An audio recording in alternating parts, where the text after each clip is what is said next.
Brihadeshwara temple. आज के ज़माने में इंजीनियर्स अपने प्रतिभा से एक से बढ़कर एक ऐसे बड़े बड़े इमारत बनाते हैं और जिन्हें बनाने के लिए इंजीनियर्स को क्रेन जैसे आधुनिक उपकरण की जरूरत पड़ती है। मगर भारत में पुराने दौर में भी बिना किसी एडवांस उपकरण के ऐसे ऐसे मंदिरों का निर्माण हुआ था जो आज भी विज्ञान को हैरान कर देते हैं। उनमें से एक है बृहदेश्वर मंदिर, जो तंजावुर तमिलनाडु में स्थित है। इस मंदिर का आर्किटेक्चर इसे अद्भुत बनाता है। इस मंदिर का निर्माण चोल राजा प्रथम द्वारा किया गया था। इस मंदिर को निर्माण करने का उद्देश्य यही था कि इसे भव्य और अद्भुत बनाया जाए, जो नए युग को दर्शाए। यह सुंदर और भव्य मंदिर बना है ग्रेनाइट से, और हैरान करने वाली बात यह है कि इस मंदिर के आसपास ना कोई चट्टान है, ना कोई पहाड़ मौजूद है। तो सवाल आता है कि ऐसे भारी भरकम पत्थरों को यहाँ तक कैसे लाया गया होगा। तो कुछ लोगों के अनुसार हजारों हाथियों की मदद से कई दूर से इन पत्थरों को यहाँ तक लाया गया था। यह मंदिर बना है पजल टेक्निक से, मतलब एक पत्थर को दूसरे पत्थर पर जमाना, वह भी बिना किसी सीमेंट या प्लास्टर के।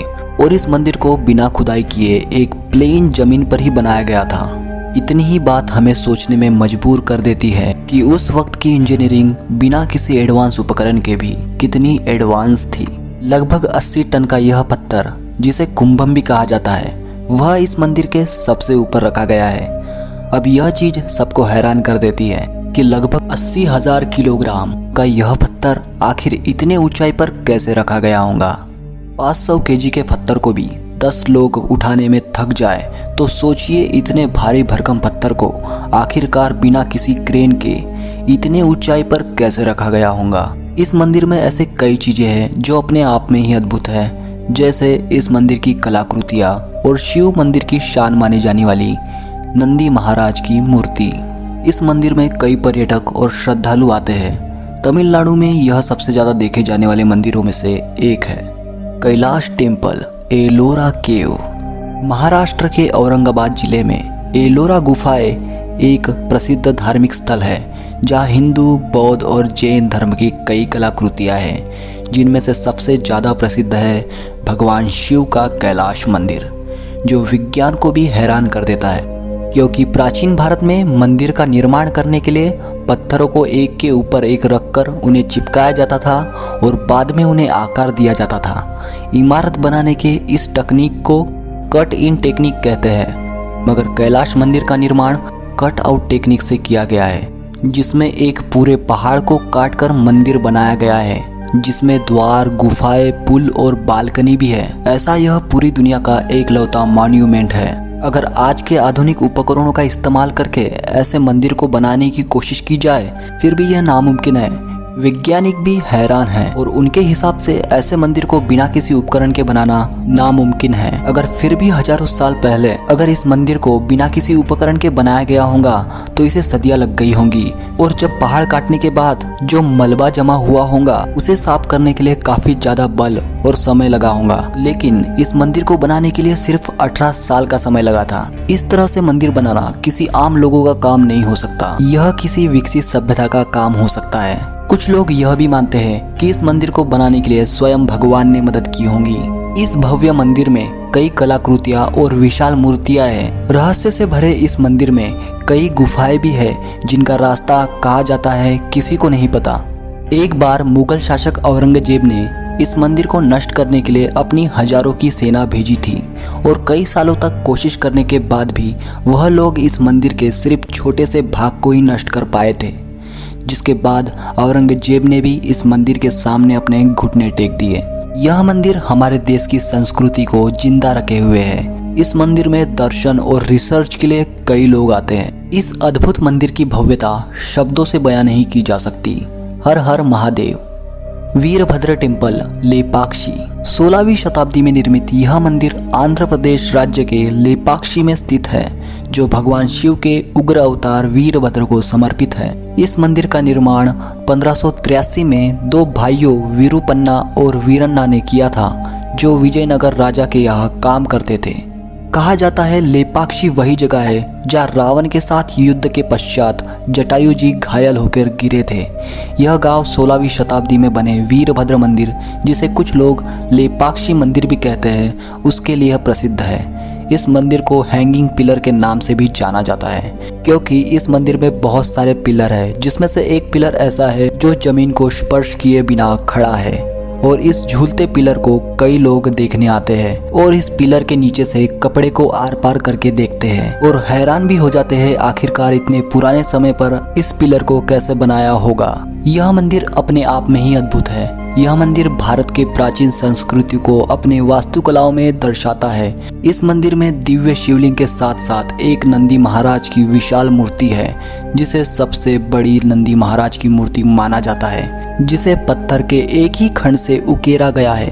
पहाड़ों में स्थित यह चमत्कारी मंदिर कई कन्नड़ शिलालेखों का घर है, क्योंकि यह कर्नाटक सीमा के करीब स्थित है।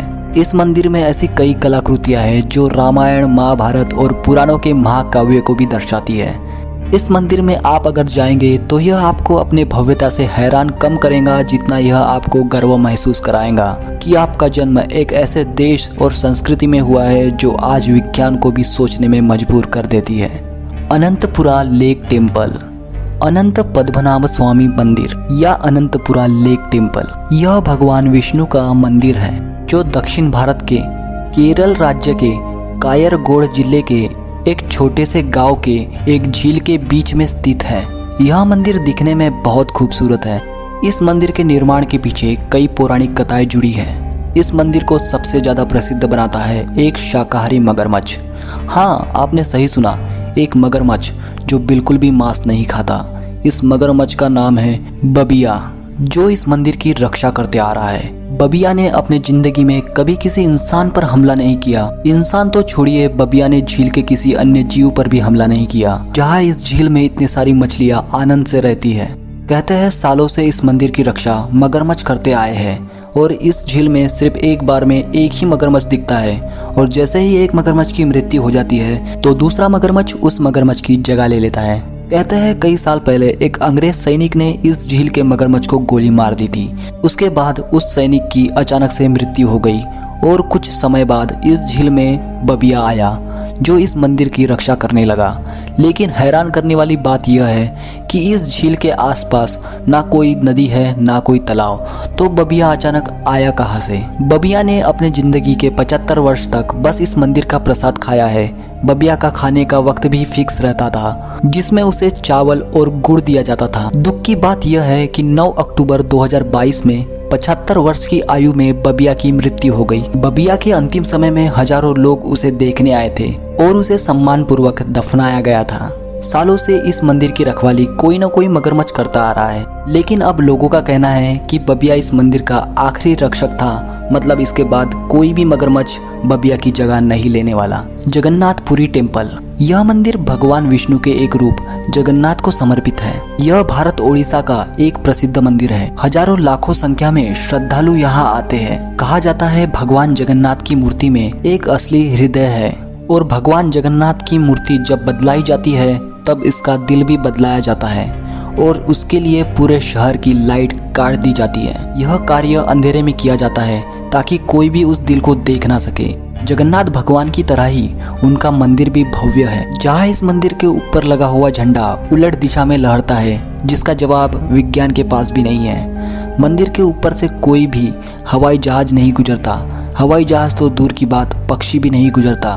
भगवान जगन्नाथ से जुड़े कई चमत्कार की कहानियां हैं। भारत में मंदिर का निर्माण सिर्फ श्रद्धा के हेतु से नहीं बनाया गया है, यह हमारे संस्कृति को जिंदा रखते हैं। विदेश के लोग इन मंदिरों में सिर्फ दर्शन करने नहीं आते, वह यहाँ ज्ञान लेने आते हैं। वह इन मंदिरों से एजुकेशन लेने आते हैं और हमारे मंदिर सभी धर्म के लोगों को यह ज्ञान बांटता है। नालंदा जो सिर्फ एक यूनिवर्सिटी नहीं थी, वो मंदिर भी था जहाँ खिलजी ने आक्रमण किया और वहाँ के सबसे बड़े संपत्ति को नष्ट किया, जो थे वहाँ के किताबें। कहा जाता है जब वहाँ आग लगाई गई थी तो वह 3 महीनों तक जल रही थी। इतने सारे मंदिरों को लूटा गया, तोड़ा गया, फिर भी आज कोई भी हमारे ज्ञान और संस्कृति को पूरी तरह से नष्ट नहीं कर पाया है, और आज भी हमारा देश और वहाँ के लोग दुनिया बदलने की क्षमता रखते हैं। जय हिंद, जय भारत।